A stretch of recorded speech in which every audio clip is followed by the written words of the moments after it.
ఇక ఈ దుర్మార్గంగా ఆంధ్రప్రదేశ్కు పట్టిన శనిలాగా ఆంధ్రజ్యోతి ఈనాడు పత్రికలు వ్యవహరిస్తున్న తీరు, రామోజీ రాధాకృష్ణను మరింత రోజుకి రెచ్చిపోతున్న వైనం, ప్రజల్ని మోసం చేయడానికి వారు తీసుకుంటున్నటువంటి దుష్ట ప్రయత్నాలు, వీటన్నిటి గురించి కూడా కొన్ని వార్తలు మనం చూద్దాం. పచ్చి అబద్ధం ఏమిటంటే అంతా అనుమానాస్పదమేంటూ విశాఖ డ్రగ్ కేసు పైన ఈనాడు రోతరాతలు రాసింది. మళ్ళీ వాస్తవం ఏంటంటే విశాఖ డ్రగ్ కేసులో నిందితుల్ని కాపాడే పనిలో రామోజీరావు పడ్డట్టుగా స్పష్టంగా అర్థమవుతుంది. ఎవరు చేసినా తప్పే అని రాయాల్సిన పత్రిక, ప్రత్యేకించి రామోజీరావు పచ్చి అబద్ధాలతో వైసీపీ వాళ్ళ మీద ఏదో రకంగా పేరు ఏమీ రాయలేదు, కానీ వైసీపీ మీద అనుమానం కలిగించడం కోసం విపరీతమైనటువంటి కృషి చేసినట్టు కనపడుతుంది.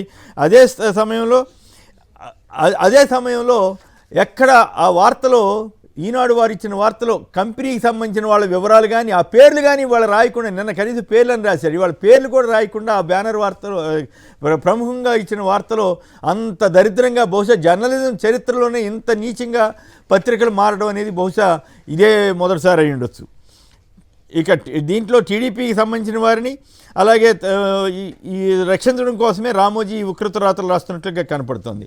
ఇక మరొక ఈనాడు అబద్ధం ఏంటంటే భూములు ఇచ్చేసి ఎన్నికల బాండ్లు కొట్టేసి అంటూ వైసీపీ మీద మరొక ఏడుపు కొట్టు వార్తని, దరిద్రపు వార్తని ఈ రామోజీరావు ప్రచురించారు. వాస్తవం ఏంటంటే రామోజీరావు పచ్చి అబద్ధాలు రాస్తున్నారనడానికి నేను మీ ముందుకు ఒక నిదర్శనాన్ని తీసుకొస్తున్నా. ఇంతకాలం షిరిడీ సాయి ఎలక్ట్రికల్ అనే సంస్థ ఏపీ సీఎం జగన్కు సంబంధించిన వాళ్ళదంటూ రోజు ఎక్కడ పడితే అక్కడ వార్తలు రాసి అక్కడ వాళ్ళు ఇండస్ట్రీస్ పెడుతుంటే కూడా షిరిడీ సాయికి అడ్డం పట్టడానికి విశ్వ ప్రయత్నం చేసిన ఈనాడు పత్రిక ఇవాళ అసలు సీన్ కట్ చేస్తే ఆ షిరిడీ సాయి కంపెనీ ఏకంగా 40 కోట్లు టీడీపీ వాళ్ళకి విరాళం ఇస్తే విరాళం ఇచ్చినట్టుగా ఇప్పుడు అధికారికంగా వెల్లడైంది. దాని గురించి ఒక్క లైన్ కూడా రాయకుండా రామోజీరావు ఎలా వికృతంగా రాస్తున్నారు, ఎలా పచ్చి అబద్ధాలు రాస్తున్నారు అనడానికి ఇంతకంటే పెద్ద నిదర్శనం అవసరం లేదేమో. ఇంకా అదొక వార్త. దాంతోపాటు టీడీపీ నుంచి బీజేపీలోకి వెళ్ళిన ఎంపీ సీఎం రమేష్ ఏకంగా కాంగ్రెస్కి అలాగే జేడీఎస్కి టీడీపీకి 45 కోట్ల విరాళం ఇస్తే ఒక్క లైన్ రాయని రామోజీరావు ఇక నిజాలు రాస్తాడని మనం నమ్మొచ్చా? కనీసం అయ్యా ఇదేమిటి సంగతి, బీజేపీ అంటే వణుకుతాడు, నాకు అభ్యంతరం లేదు. ఈ తెలంగాణలో బీఆర్ఎస్ అన్నా కాంగ్రెస్ అన్నా వణుకుతాడు, నాకేం అభ్యంతరం లేదు. కనీసం సీఎం రమేష్ గురించి కూడా రాయలేకపోతే ఇంక ఇదేం దౌర్భాగ్యం అండి. అంటే ఇంత నీచంగా మారాడు అంటానికి షిరిడీ సాయి ఎలక్ట్రికల్స్ని తెలుగుదేశం వాళ్ళకి విరాళం ఇస్తే దాని గురించి రాయకుండా ఎప్పుడు జగన్ కంపెనీ పచ్చి అబద్ధాలు ప్రచారం చేశారనడానికి ఇదొక నిదర్శనంగా తీసుకోవాలి. పాఠకులు ఈ విషయాల్ని గమనించి ఈనాడు రాస్తున్న పచ్చి అబద్ధాల వార్తలను తెలియజేయడం కోసమే, వాళ్ళ అబద్ధాల కోటల్ని బద్దలు కొట్టడం కోసమే ఈ ప్రయత్నం తప్ప నాకు వ్యక్తిగతంగా వాళ్ళ మీద కానీ వాళ్ళ పత్రికల మీద కానీ ఎలాంటి ద్వేషం లేదు. కానీ జర్నలిజాన్ని ఈ స్థాయికి దిగజార్చి రామోజీ రాధాకృష్ణను బట్టలోనే తీసి తిరుగుతూ ప్రజల్లో అసహ్యంగా పుట్టిస్తున్నారు, ప్రజలకి అసహ్యం కలిగేగా రోతలాగా పుట్టిస్తున్నారనడానికే చెప్పడానికే ఈ ప్రయత్నం. అలాగే ఇక ఈనాడు అబద్ధం ఇంకొకటి, రాష్ట్రంలో అంతర్జాతీయ డ్రగ్స్ ముఠాల అడ్డా అంటూ మరొక చెత్త వార్త. ఎంతసేపు ఏపీ మీద పడి ఆడటం, ఏపీకి శాపంగా మారారు, ఏపీ అంట అడ్డాగా మారిందండి. నిన్న హైదరాబాద్లో 9 కోట్ల డ్రగ్స్ పట్టుబడింది. ఒక రాడిసన్ హోటల్లోనో ఇక్కడ అనేక మంది ప్రముఖులు పట్టుబడ్డారు. వాడి జోలికి మాత్రం రామోజీకి వెళ్ళే ధైర్యం లేదు, ఏమీ లేదు. ఏమీ లేని చోట ఏమి అబద్ధాలు రాయటం, ఈ రకంగా చెత్తాచెదారం రాయటం. దేశంలో ఎక్కడ జరిగిన గుజరాత్ హయ్యెస్ట్ పట్టుబడతా ఉంది డ్రగ్స్లో. మరి ఎన్నడన్నా రామోజీరావు మోడీ గారికో లేదా బీజేపీ వాళ్ళకో అంటగట్టి రాయగలిగారా? దమ్ముందా? పచ్చి అబద్ధాలు మాత్రం వైసీపీ మీద, జగన్ ప్రభుత్వం మీద పడి నిత్యం ఏడుస్తున్నాడు.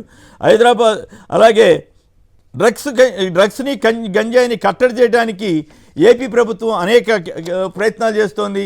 అనేక మంది అట్లాంటి ఎక్కడ దొరికిన కట్టడి చేయడానికి కేసులు పెడుతోంది. ఒడిషా నుంచి ఎక్కువగా గంజాయి రవాణా అవుతుంటే అదంతా ఏపీ ఖాతాలో వేసి రామోజీ వికృతానందం పొందుతున్నారు. కేవలం ఏపీ యొక్క బ్రాండ్ మీద చెడగొట్టడం కోసమే, ఏపీని నాశనం చేయడం కోసమే రామోజీ రాధాకృష్ణలు ఇక్కడ హైదరాబాద్లో కూర్చుని దుష్ట పన్నాంగాలు చేస్తున్నారు. కావాలంటే తెలుగుదేశంకి సపోర్ట్ చేసుకోండి, ఎట్లనే సావండి, కానీ ఆంధ్రప్రదేశ్ ప్రజల మీద పడి మాత్రం ఏడవద్దనేది నా విజ్ఞప్తి. ఆంధ్రప్రదేశ్ నాశనం చేయొద్దనేది రామోజీకి రాధాకృష్ణకి నా పదే చేస్తున్న విజ్ఞప్తి. ఇక ఆంధ్రవేద అబద్ధాలు చూద్దాం, మరీ దారుణం. కాకీలకు క్యాష్ ప్యాకేజ్ అంటూ ఈయన ఒక చెత్త వార్త రాశాడు. వైసీపీ వాళ్ళు డబ్బులు ఇస్తున్నారంట ఐపీఎస్లకి. ఇంతకంటే దుర్మార్గపు వార్త ఏమనుందండి ఏపీలో? అంటే దీన్ని బట్టి అర్థమైంది ఏంటి, ఏపీలో వైఎస్ఆర్ కాంగ్రెస్ గెలుస్తోంది అన్న సంగతి, టీడీపీ ఓడిపోతుందన్న విషయాన్ని రాధాకృష్ణ అర్థం చేసుకుని ఎలాగలా బురద జల్లి ఎట్లాగొట్లా టీడీపీకి జాకీ పెట్టి లేపాలన్న దృష్టి తప్ప ఇంకోటి కనపట్టలేదు కదా. బహుశా ఒకటి అయి ఉండొచ్చు. గతంలో తెలుగుదేశం పార్టీకి పోలీసులకి మధ్య బ్రోకరిజం చేసిన వాళ్ళలో ఈయన కూడా ఉండొచ్చు అనే ఆరోపణలు చాలా ఉన్నాయి కదా. బహుశా అందులో భాగంగానే ఆ అనుభవంతో బహుశా అప్పట్లో ఇచ్చారు కాబట్టి ఇప్పుడు కూడా ఇస్తున్నారేమో అన్న అనుమానంతో ఇట్లాంటి రాస్తున్నాడేమో, ఇట్లాంటి చెత్త కథలు కల్పిత గాథలు రాసి ప్రజల్ని వంచడానికి రాధాకృష్ణ రామోజీలు చేస్తున్న వికృత ప్రయత్నాల్ని ఆంధ్రప్రదేశ్ ప్రజలు తిప్పికొట్టవలసిన సమయం అయితే ఆసన్నమైంది. వాళ్ళ మోసాల వల్ల పడితే ఆంధ్రప్రదేశ్కే నష్టమని చెప్పక తప్పదు.